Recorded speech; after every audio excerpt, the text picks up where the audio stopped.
नमस्कार. मी भाऊ तोरसेकर. तुम्ही बघत आहात प्रतिपक्ष. मित्रांनो, ज्या प्रकारे विधानसभेच्या निवडणुकीचे निकाल आले, त्या निकालानंतर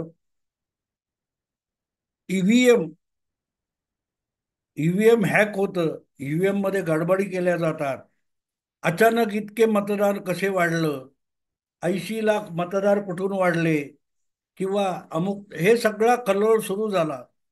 आणि यामध्ये आता काही नाविन्य राहिलेलं नाही. पण तेवढ्यावर प्रकरण थांबलं नाही. जिथे जिथे माळशिरस, सोलापूर या मतदारसंघामध्ये शरद पवारांच्या राष्ट्रवादी काँग्रेस पक्षाचा उत्तम जानकर हा उमेदवार जिंकला, तिथे सुद्धा अमुक कुठच्या तरी मार्कडवाडी नावाच्या गावामध्ये ईव्हीएमचा धपला झाला आहे म्हणून मॉक बॅलेट पेपर टेस्ट, म्हणजे गावातल्या गावात मतपत्रिकांची निवडणूक घ्यायची आणि कोणी कोणाला मतं दिली होती हे आकडे दाखवायचे, असा जो काही खेळ झाला, त्याच्यावर पोलिसांनी कारवाई करून तो हाणून पाडला. त्यावरून तमाशा सुरू केला. खुद्द शरद पवार सुद्धा त्यासाठी मार्कडवाडीला जाऊन आले. काँग्रेस पक्षाचे नाना पटोले जाऊन आले. प्रत्येक जण जणू काय पंढरीच्या यात्रेला जावं, देवदर्शनाला जावं, तसा प्रत्येक जण उठून मार्कडवाडीमध्ये जात होता. आता अचानक गेल्या 8-10 दिवसामध्ये ह्या सगळ्या लोकांना मार्कडवाडीचा विसर पडलाय. आणि फक्त मार्कडवाडीच नव्हे, तर ईव्हीएम वरून जो हलकल्लोळ 23 नोव्हेंबर पासून सुरू झाला होता, तो सगळेच्या सगळे विसरलेत. आणि किती विसरलेत बघा. ज्या शरद पवारांनी मार्कडवाडीला भेट दिली होती, त्याच शरद पवारांची वारस वारस सुप्रियाताई सुळे यांनी सुद्धा चक्क 180 अंशामध्ये युटर्न घेतला आहे. काल परवा त्यांना कोणीतरी विचारलं, तेव्हा आजपर्यंत अगदी खोके फोके काय असतील ते ईव्हीएम याबद्दल बोलणाऱ्या सुप्रियाताई या अचानक पलटी मारून म्हणाल्या, मीच 4 वेळेला ईव्हीएमच्याच मतावर निवडून आले, तर मग त्या ईव्हीएम वर मी शंका व्यक्त कशी करू. 40 किती, 2004 पासून,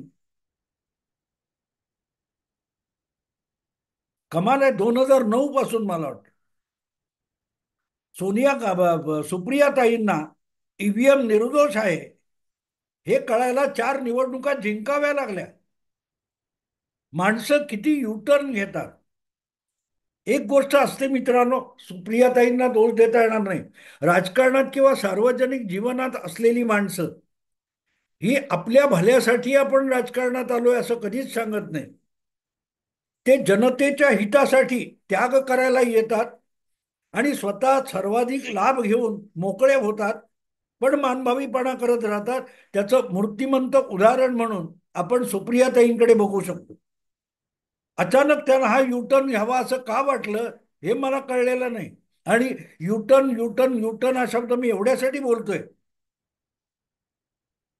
की सतत मुख्यमंत्री देवेंद्र फडणवीस यांच्यावर 7-8 वर्षापूर्वी सामनातून आणि सार्वत्रिक टीका करणारे उद्धव ठाकरे हे भाजपच्या महाराष्ट्रातल्या सरकारबद्दल आणि अगदी मोदी शहाबद्दल नाराजी व्यक्त करत होते. पण तरीही महायुतीमध्ये टिकून होते, केंद्र सरकारमध्ये भागीदार होते, महाराष्ट्र सरकारमध्ये 12 मंत्रीपद भोगत होते, पण युतीच्या विरोधात जात नव्हते. तेव्हा याच सुप्रियाताई काय म्हणाल्या होत्या, उद्धव ठाकरे यांच्या नावातच युटर्न आहे. कारण उद्धव ठाकरे यांच्या नावाची सुरुवात इंग्रजीमध्ये यू या इंग्रजी अक्षरापासून होते आणि उद्धव ठाकरे यांच्या नावातच युटर्न आहे. सुप्रिया या नावात सुद्धा यू हे इंग्रजी अक्षर येतं आणि आडनावात सुद्धा यू हे अक्षर येतं, हे सुप्रियाताई विसरल्या.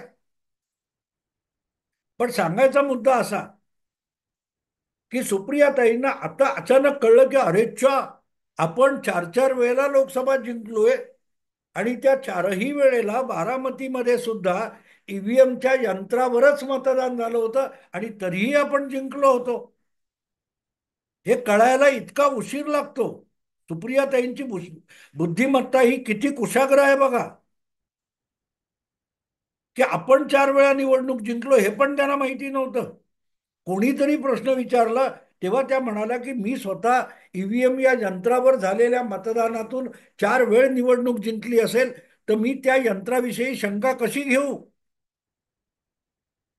सुप्रियाताई हे कॅमेऱ्यासमोर एका पत्रकाराला सांगण्यापेक्षा घरी जेव्हा असता तेव्हा आपल्या पिताजींना समजवा. तुमचेच पिताजी मार्कडवाडीपर्यंत गेले नसते. जर ईव्हीएम बद्दल शंका घ्यायला जागा नाही असं तुमचं मत आहे, हे तुम्ही आपल्या पिताजींना घर बसल्या समजावून दिलं असतं तर मार्कडवाडीपर्यंत जायला या वयात त्यांना कष्ट घ्यावे लागले नसते. पित्याचे कष्ट काहीतरी कमी कराल की नाही, की नुसतीच आपली त्या कुठच्या कुलकर्णी नावाच्या काय तो कवी आहे त्याची कविता सांगायची, थकलेल्या बापासाठी लेक नारळाचं पाणी. ही जी गोष्ट तुम्ही सांगताय की तुम्ही चार वेळ बारामतीतून ईव्हीएम वर निवडून आलात आणि त्यामुळे त्याच्यावर शंका घ्यायला जागा नाही, तर ती जागा तुमच्या घरातच आहे ना. वडिलांना कोणी भेटायला आलं की त्यांचं आगत स्वागत करायला सुप्रियाताई पुढे असतात. मग ईव्हीएम हे निर्दोष आहे, ते हॅक होऊ शकत नाही, कारण सुप्रियाताई त्यावर चार वेळा जिंकल्या, हा सगळ्यात मोठा पुरावा आहे. ईव्हीएम नावाचं यंत्र हॅक होऊ शकत नाही याचा पुरावा सुप्रियाताईंनी काय दिलाय का नाही दिलेला. त्यांचा पुरावा काय, की मी जिंकलो म्हणून. मग सुप्रियाताई पहिलं मार्कडवाडीला जा, माळशिरसला जा आणि तो कोण उत्तम जानकर नावाचा तुमचा आमदार आहे त्याच्या कानाखाली सणसणीत एक आवाज काढा, कारण तो सुद्धा जिंकून आलाय. मार्कडवाडीमधून जिंकून आलेला आमदार हा शरद पवार गटाच्या राष्ट्रवादी काँग्रेस पक्षाचा आमदार आहे आणि तो जिंकला असताना सुद्धा ईव्हीएम वर शंका घेतो आणि फक्त मार्कडवाडीतल्या ईव्हीएम वर शंका घेतोय. अशी शंका घेणं हा कसा तद्दन मूर्खपणा आहे, हे उत्तम जानकरला तुम्ही सांगू शकता ना. मग ते टाळून कॅमेऱ्यासमोर एक बोलायचं आणि घरात किंवा मार्कडवाडीला जाणाऱ्या आपल्या पित्याला काही समजवायचं नाही. हा अव्यापारीशी व्यापार सुप्रियाताई का करतात हा प्रश्न आहे. खरं सांगायचं तर लोकसभा निवडणुकीत आणि लोकसभा निवडणुकीच्या निकालानंतर एकदम हवेत उडायला लागलेल्या सुप्रियाताई यांचे पाय विधानसभा निवडणुकीच्या निकालानंतर जमिनीला लागलेले. आणि त्यांचेच कशाला, त्यांच्या पिताजींचे पाय सुद्धा जमिनीला लागलेत, कारण आता त्यांची जी आमदारांची संख्या आलेली आहे त्या आमदारांच्या बळावर एक माणूस सुद्धा राज्यसभेत पाठवणं त्यांच्या पक्षातर्फे अशक्य आहे. पण ती संख्या आपल्या चुलत भावाकडे अजितदादाकडे, आणि अजितदादांनी अत्यंत गुण्यागोविंदाने आपण महायुतीत राहणार हे वारंवार सांगितलेलं आहे. तुम्हाला आठवतं, शपथविधी मुख्यमंत्री उपमुख्यमंत्री शपथविधी व्हायचा होता आझाद मैदानावर. त्याच्या आदल्या दिवशी झालेल्या पत्रकार परिषदेमध्ये तत्कालीन मुख्यमंत्री एकनाथ शिंदे यांना पत्रकारांनी प्रश्न विचारला होता की तुम्ही शपथविधीला येणार का आणि शपथ घेणार का. तेव्हा एकनाथ शिंदेने उत्तर देण्याच्या आधी अजितदादांनी सांगून टाकलं होतं त्यांचं माहिती पण मी शपथ घेणार आहे, मी उपमुख्यमंत्री पदाची शपथ घेणार आहे. हे फक्त त्यांनी पत्रकारांना सांगितलेलं नव्हतं, ते जगजाहीर करून टाकलं होतं की मी नुसती शपथ घेणार नाहीये, तर मी महायुतीच्या सरकारमध्ये आणि सत्ताधारी गोटामध्ये गुण्या गोविंदाने नांदणार आहे, कारण त्याचा त्यांना फायदा मिळालेला आहे. आणि तो फायदा मिळताना सुप्रियाताई आणि शरद पवार यांचा जो गट आहे राष्ट्रवादी काँग्रेस पक्ष नावाचा, त्याचं नुकसान झालेलं आहे आणि त्या नुकसानातून कसं सावरायचं याची भ्रांत सध्या सुप्रियाताईंना आणि रोहित पवारांसकट शरद पवारांना सतावते. आणि म्हणून मग आता तो युटर्न आलेला आहे. सगळी आता चर्चाच सुरू झाली आहे का शरद पवार स्वतःच 8 खासदार घेऊन एनडीए मध्ये सहभागी होणार का, इंडिया अलायन्स शरद पवार सोडणार का, ही चर्चा आता सार्वत्रिक सुरू झाली आहे. आणि अर्थातच शरद पवारांच्या पाठिंब्याची मोदींना गरज नाहीये, कारण शरद पवार हे राज्यसभेतले खासदार आहेत, सुप्रियाताई लोकसभेत आहेत. पण एनडीए मध्ये यायचं आणि इंडिया अलायन्स सोडायची, तर त्याच्या बदल्यात शरद पवार गटाच्या राष्ट्रवादीला मिळणार काय, हा प्रश्न आहे. आणि त्या प्रश्नाचं उत्तर शोधलं जातंय, पत्रकार शोधतायत, मीडिया शोधतोय. आणि मग जेव्हा या प्रश्नाचं उत्तर शोधलं जात असतं, तेव्हा मग सुप्रियाताईंच्या एकेका वक्तव्याला, रोहित पवार शरद पवारांच्या एकेका वक्तव्याला महत्व येत असतं. अर्थात शरद पवार कायम गोलमाल असतात, तळ्यात मळ्यात तळ्यात मळ्यात चालू असतं.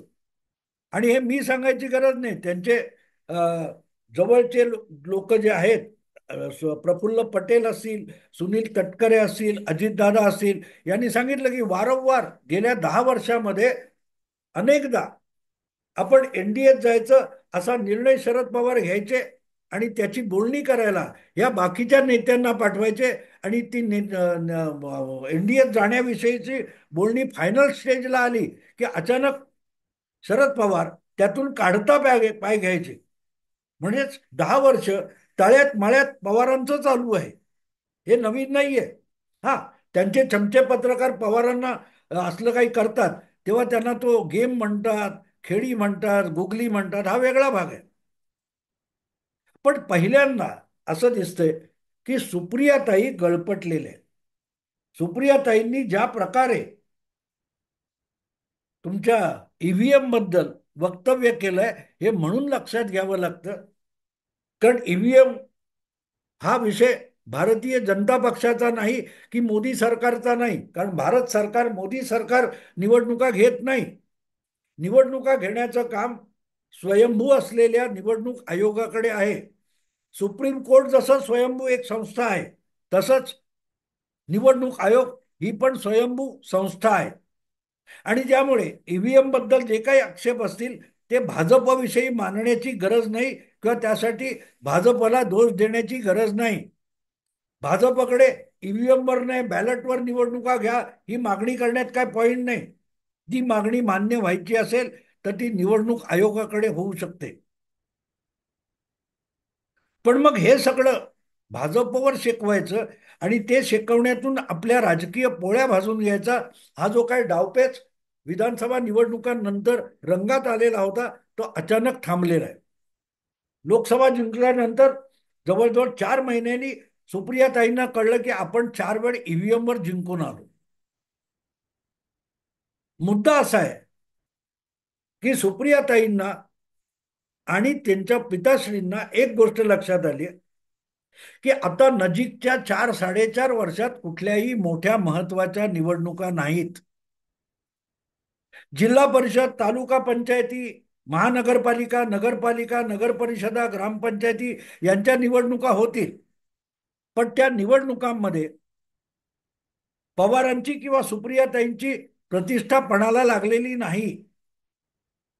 लोकसभा आणि विधानसभेच्या निवडणुकीनंतर जी राजकीय परिस्थिती निर्माण झालेली आहे, किंवा जी राजकीय वैधानिक व्यवस्था निर्माण झालेली आहे, त्यामध्ये गडबड करू शकेल अशी कुठलीही निवडणूक पुढच्या 4-4.5 वर्षात नाहीये.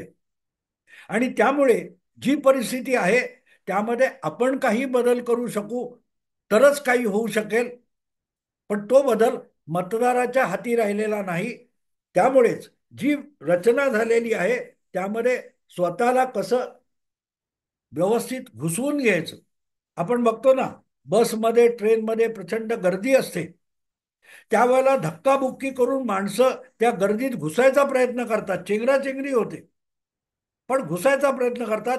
एकदा तुम्ही बसमध्ये किंवा ट्रेनच्या त्या गर्दीत घुसलात की ती गर्दी तुम्हाला सांभाळून घेते. पण काहीही करून ट्रेनमध्ये घुसावं लागतं. तेव्हा सुप्रियाताईंचा हा जो यू टर्न आहे, तो यू टर्न आहे, तो राष्ट्रवादी काँग्रेस शरद पवार गटाला सत्तेच्या गोटात घुसण्याचा, तिथे झालेल्या गर्दीमध्ये घुसण्याचा प्रयत्न आहे. आणि अर्थातच ट्रेनची जी गर्दी असते, त्या गर्दीमध्ये, बसच्या गर्दीमध्ये आत घुसलेला माणूस असतो, तो नव्या माणसाला घुसू देत नाही. त्यामुळे आधीच गर्दी होती, त्यात अजितदादा घुसलेले आहेत. आणि त्यानंतर आता सुप्रियाताई किंवा शरद पवारांना आत कितपत जागा मिळेल हा प्रश्न आहे. आणि त्या प्रश्नाचं उत्तर मीडियालाही चाचपडत शोधावं लागते. पण आपण थोडं केलं तर ऍडजस्ट करता येतं. गर्दीत घुसलेली माणसं असतात, हळूहळू ती बस किंवा ट्रेन हल्ली की स्वतःला ऍडजस्ट करून घेतात. आणि अगदी लोंबकळणारे लोक सुद्धा हळूहळू करत आत येतात, ट्रेनमध्ये किंवा बसमध्ये येतात. तसं आपली काही सोय व्यवस्था होईल का, यासाठीचा प्रयत्न शरद पवार गटाची राष्ट्रवादी करत असेल तर नवल नाही. आणि ते करायचं असेल तर मग आपली भाषा, आपली वक्तव्य, आपले शब्द हे अत्यंत संयमित करावे लागतात. ज्यांच्या बरोबर जायचंय त्यांच्याविषयी आपण लगेच प्रेमात पडलो असं दाखवता येत नाही. पण त्यांच्याविषयी आपल्या मनात फार मोठा राग नाही असा देखावा तर निर्माण करायला लागतो. आणि सुप्रियाताईंचा युटर्न हा तसा देखावा निर्माण करण्याच्या दृष्टीने टाकलेलं एक पाऊल असू शकतं. एक पाऊल असू शकतं. आणि त्याचं कारण सरळ आहे, मी तुम्हाला सांगितलं कारण सरळ आहे की आता जर फार मोठी गडबड झाली नाही, महायुतीमध्ये फार मोठी गडबड झाली नाही, तर मग हे सरकार इतक्या प्रचंड आमदार संख्येच्या बळावर, इतक्या मोठ्या आमदार संख्येच्या बळावर हे सरकार 2029 पर्यंत दिल्लीतलं आणि मुंबईतलं चालू शकतं. आणि जर चालणार असेल तर आपण विरोधी पक्षात बसायचं, आपण सत्तेपासून वंचित होऊन बसायचं, याची भीती पवारांना आणि सुप्रियाताईंना सतावते. सत्तेत आहेत की विरोधात आहेत ही गोष्ट सोडून द्या, पण सुप्रियाताईंना सुद्धा सत्ता पद घेतलं नाही तरी सत्तेत बसायची आणि सत्तेच्या उभेत बसायची चटक लागलेली आहे. आणि आता पुढची 4 वर्ष यापासून पूर्णपणे दूर राहायचं तर कसं राहायचं, ही चिंता भेडसावते. आणि त्यातून हा युटर्न आलेला. आणि कसला युटर्न आहे, सत्तेची मस्ती चढते तेव्हा तोंडावर ताबा राहत नाही. आणि तुम्ही सत्तेच्या बाहेर असता, वंचित असता सत्तेपासून, तेव्हा तुम्ही काय बोलता, तेव्हाचे शब्द लक्षात ठेवले जातात. सत्तेत असतानाचे शब्द सत्तेपासून बाहेर गेल्यानंतर लोकांना आठवायला लागतात. लोकांच्या मताची पायमल्ली करून जो महाविकास आघाडीचा प्रयोग सुप्रियाताईंच्या पिताजींनी केला, त्यावर फुसारलेल्या सुप्रियाताई म्हणाल्या होत्या, अकेला देवेंद्र करेगा तो क्या करेगा. देवेंद्रनी त्याला उत्तर तसं दिलं नव्हतं, तेवढं तिरकस उत्तर दिलं नाही, पण काय करायचं ते करून दाखवलं. आणि आता अकेला देवेंद्र, सुप्रियाताई आणि उद्धव ठाकरेंसकट शरद पवारांना सुद्धा इतका भारी पडलाय की आता अधिक लढण्याची इच्छाशक्ती सुद्धा सुप्रियाताईंनी गमावलेली दिसते. आणि त्यातून हा युटर्न येऊ शकतो किंवा बा नाही, आणखीन पलीकडे पुढे जाण्याची हिंमत आपण हरवून बसलोय, याचा एक संकेत किंवा सिग्नल देण्याचा प्रयत्न सुप्रियाताई या अशा वक्तव्यातून करतात असं म्हणावं लागतं. नसेल तर पहिल्या दिवशी त्यांना सांगता आलं असतं. ज्या दिवशी विधानसभेचे निकाल लागले, आणि जे निकाल लागलेत ते आम्ही निमूटपणे स्वीकारतो, आम्ही लोकमताचा आदर करतो, आणि जी प्रचंड संख्याबळ महायुतीला मिळालंय त्याचा सन्मान राखतो, येणाऱ्या सरकारचं स्वागत करतो, अशी भाषा पहिल्या दिवसापासून 24 नोव्हेंबर पासून सुप्रियाताई बोलल्या असत्या. पण त्या तशा बोलल्या नव्हत्या. मार्कडवाडीचं भांडवल त्यांच्याच पक्षाकडून चाललं असताना त्याला थोपवायला सुप्रियाताई पुढे आल्या नाहीत. त्यांनी ना प्रदेशाध्यक्ष जयंत पाटलांना रोखलं, ना त्यांच्याच पक्षाचे आमदार उत्तम जानकरांना रोखलं. कारण सुप्रियाताई नुसत्या खासदार नाही आहेत, त्या राष्ट्रवादी शरद पवार गटाच्या कार्याध्यक्ष सुद्धा आहेत.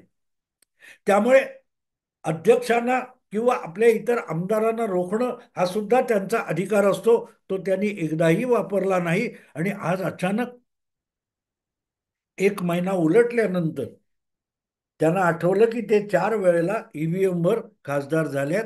तेव्हा त्या वक्तव्याचा अर्थ सरळ आहे की 4.5 वर्ष विरोधात बसायचं तर करायचं काय, करायचं काय ह्याची भ्रांत पडलेली आहे. खरोखरच परत वांगी पिकवायला शेतात जायचं का, की त्याची भीती वाटली आहे. असो, सुप्रियाताईंनी जे उद्धव ठाकरेंविषयी बोललं ती कृती स्वतःच केली. आपल्या नावातल्या युटर्न दोनदा येतो तो घेतलेला आहे. अकेला देवेंद्र काय करू शकतो याचा अनुभव घेतलेला आहे. परिणाम लवकरच कळतील. मी आता इथेच थांबतो. आवडलं लाईक करा, शेअर करा आणि प्रतिपक्षाला सबस्क्राईब करा. नमस्कार.